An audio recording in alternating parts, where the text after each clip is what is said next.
మాతృదేవో భవ. నేను గండూరి ఉమామహేశ్వర శాస్త్రి, సత్యనారాయణపురం, విజయవాడ సెంట్రల్ నుంచి అండి. మేము ఉన్నత చదువులు చదివిన పేద బ్రాహ్మణం. మాకు ఇప్పుడు ఉన్నటువంటి ఎటువంటి రాజకీయాలతో సంబంధం లేదు. స్వాతంత్రోద్యమంలో పాల్గొని ఇప్పటి మార్కెట్ వాల్యూ ప్రకారం 2000 కోట్లు స్వాతంత్రోద్యమానికి ఖర్చు పెట్టిన ఫ్యామిలీ నుంచి వచ్చినటువంటి వ్యక్తిని ఇంకా గర్వంగా చెప్పుకోగలండి. ఇప్పుడు నా విజ్ఞప్తి ఏంటంటే, current Vijayawada municipal commissioner Shri Pundalkar IAS గారిని ఎన్నికల విధుల నుంచి తప్పించవలసిందిగా ప్రార్థన అండి. ఎందుకని అని మీరు అడుగుతారు.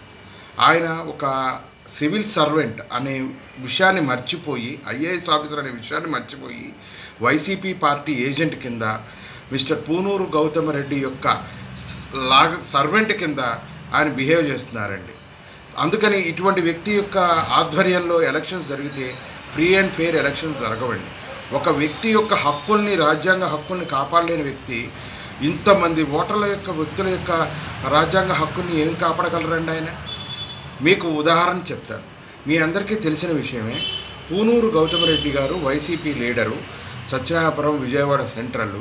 మా అమ్మగారి స్థలాన్ని కబ్జా చేసి శాశ్వత నిర్మాణాన్ని చేపడుతున్నారండి. ఈ విషయం గురించి నేను చాలా కాలంగా పోరాడుతున్నాను. మీడియాలో వచ్చింది, అన్ని విధాలుగా కోర్టుల ద్వారా, గవర్నమెంట్ ఆఫీసర్ ద్వారా పోరాడుతున్నాను. కానీ నాకు ఎటువంటి న్యాయం ఇప్పటిదాకా జరగలేదండి.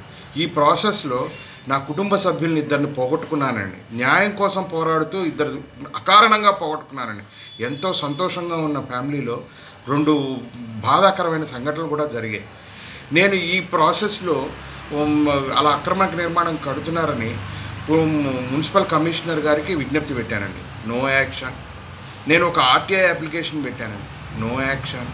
కోర్టుకు వెళ్ళానండి. టేక్ నెసరీ యాక్షన్ అని ఆనరబుల్ హైకోర్టు వారు ఆర్డర్ ఇచ్చారండి.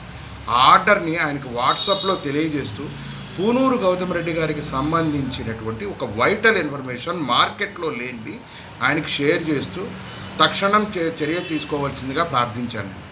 ఇప్పుడు ఆయన ఏం చేశారండి, ఒక కంప్లైంట్ తీసుకున్న తర్వాత దాని మీద ఆయన రియాక్షన్ ఉండాలి. ఆయన రియాక్షన్ ఏంటో చెప్పమంటారా?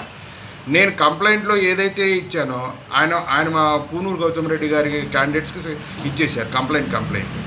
నేను ఏదైతే ఆర్టీఐ పెట్టానో